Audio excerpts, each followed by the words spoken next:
نہ کوئی غم کرو نہ خوف، خوشیاں مناؤ جنت کی جس کا تم سے وعدہ کیا گیا تھا۔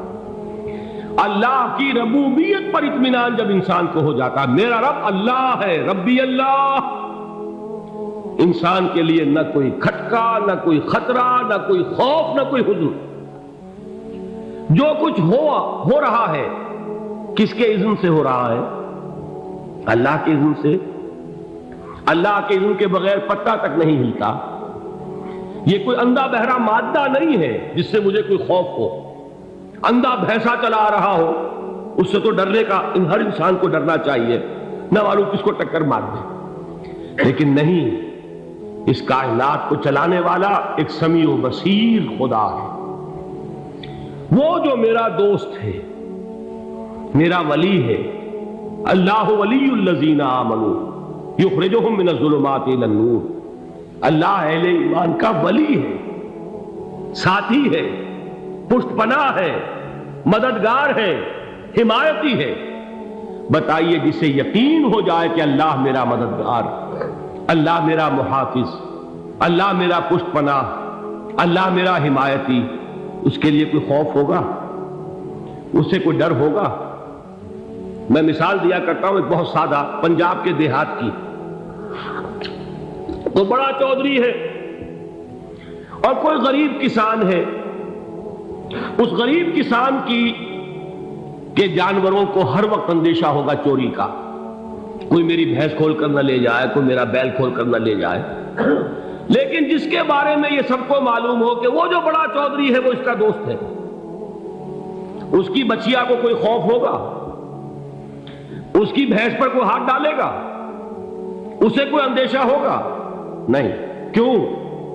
کہ وہ بڑا چودھری، بڑا اس کا یہاں کا سردار، جاگیردار، سب کو معلوم ہے وہ میرا دوست ہے، کوئی میرے خلاف اقدام نہیں کر سکتا۔ اس دنیا میں یہ چھوٹی سی بات اگر آپ کے دلی اطمینان اور سکون کا باعث بن سکتی ہے تو ذرا تصور کیجئے۔ میں لفظ تصور استعمال کروں گا صرف اس لیے کہ اس کا ہم جس کو کہتے ہیں ادراک اور شعور کر نہیں سکتے، اگر کے ساتھ کر سکتے۔ اگر یقین ہو کہ اللہ میرا مددگار اور یقین ہو کہ اللہ ہر آن میرے ساتھ ہے، پھر کوئی خوف؟ کس کا خوف؟ کوئی شے اللہ سے بالا تر ہے؟ کوئی قوت اس سے زیادہ طاقتور ہے؟ کوئی اس کے ارادے کو بدلنے والا ہے؟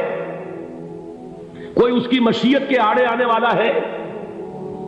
یہی بات ہے جو حضور نے فرمائی، یہ ایمان کا حاصل ہے لب لباب، کہ دیکھو اچھی طرح اس بات کو ذہن نشین کر لو، اگر تمام انسان مل کر تمہیں کوئی نقصان پہنچانا چاہے نہیں پہنچا سکتے، مگر جو کچھ اللہ نے لکھ دیا ہو، اور تمام انسان مل کر تمہیں کوئی نفع پہنچانا چاہے نہیں پہنچا سکتے، مگر وہ شے جو اللہ نے طے کر دی۔ آپ پھر میں کہوں گا ذرا طاری کیجئے، اسے فرض کیجئے، اسے سوچئے، اگر اس حدیث پر ہمارا دل ٹھکا ہوا ہو تو کسی سے ڈر ہوگا؟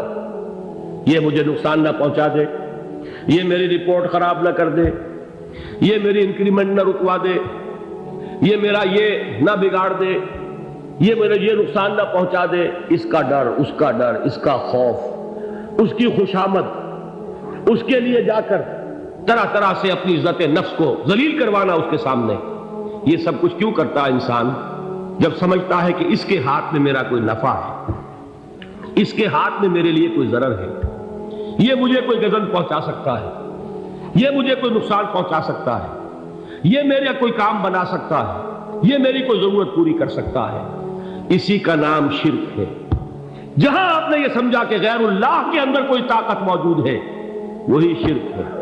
بتوں سے تجھ کو امیدیں، خدا سے نو امیدی، مجھے بتا تو صحیح اور کافری کیا ہے؟ شرک تو یہ ہے۔ جس پر بھی تمہیں یہ خیال ہے، کلمہ ہے یہ کلمہ سوم، لا حول ولا قوت الا باللہ، ذرا اس پر دل کو کبھی اگر آپ تصور کریں، پھر فرض کریں، دل ٹھک جائے اس پر، کوئی طاقت نہیں۔ یہی بات تھی جو شیخ عبد القادر جیلانی رحمۃ اللہ علیہ نے اپنی وصیت میں اپنے بچے سے کہی۔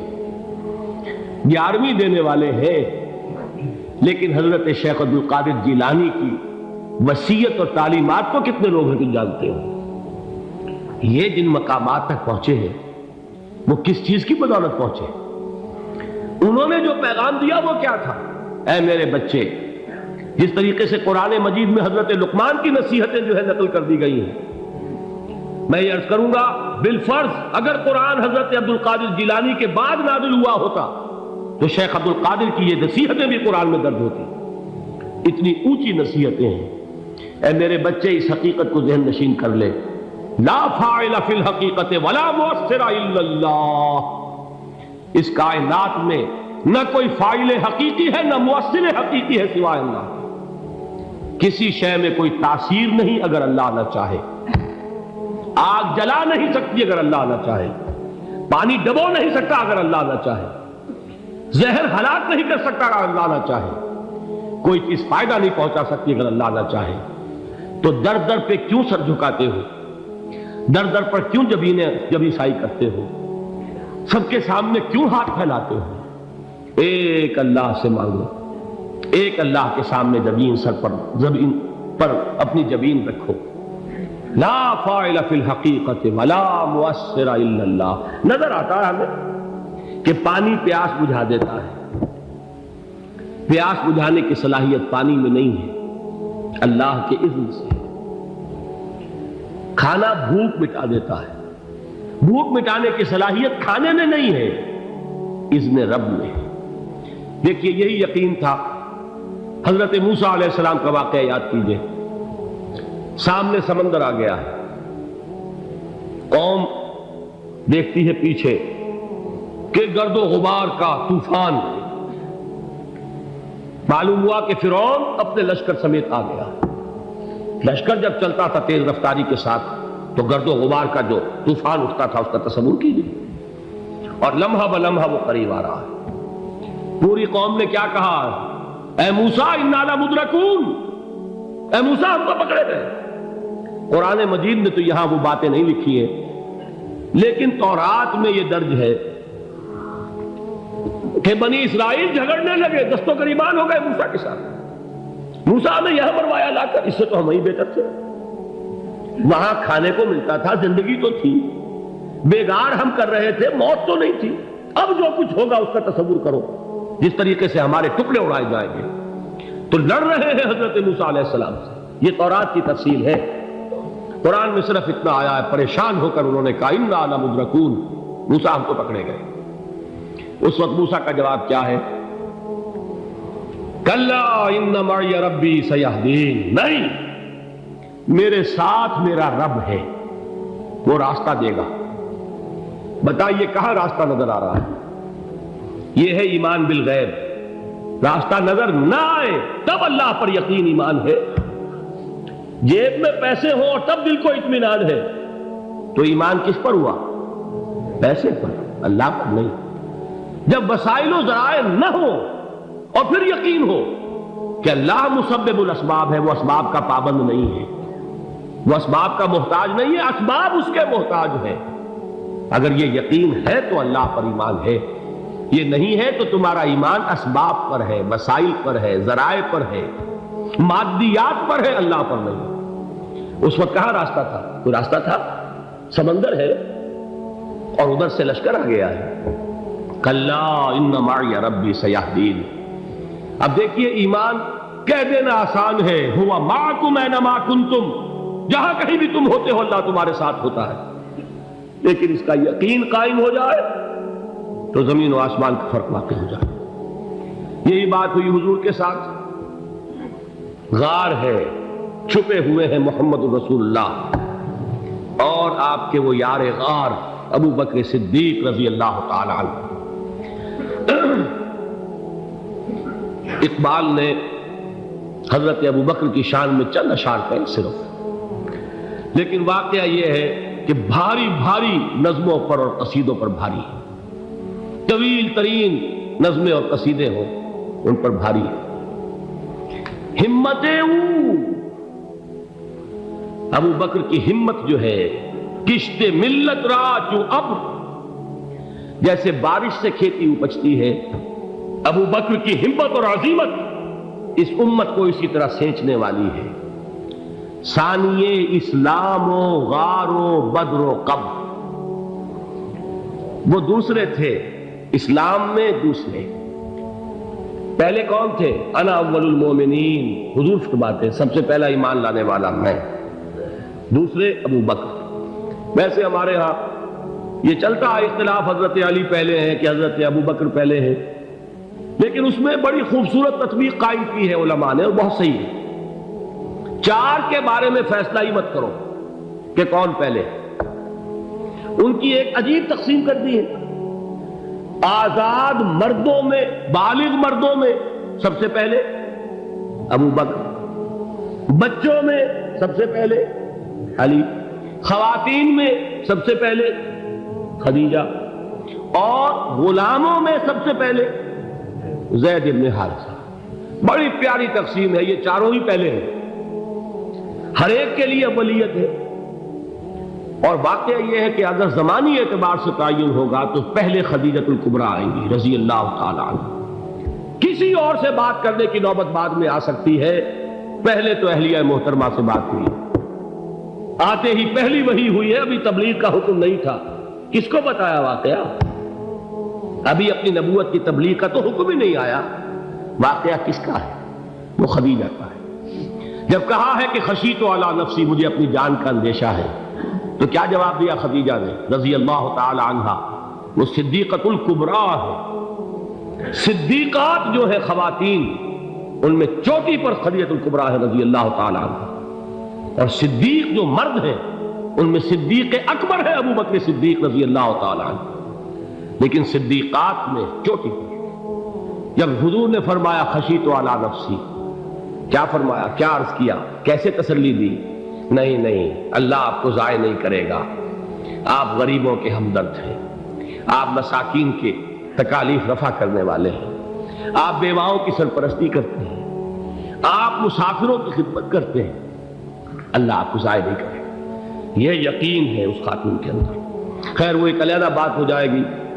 میرے دل پر حضرت خدیجہ رضی اللہ تعالیٰ عنہ کی شخصیت کا بڑا گہرا نقش ہے، جو وہ کوئی اور ہی وقت اور موقع ہوا تو بیان ہوگا۔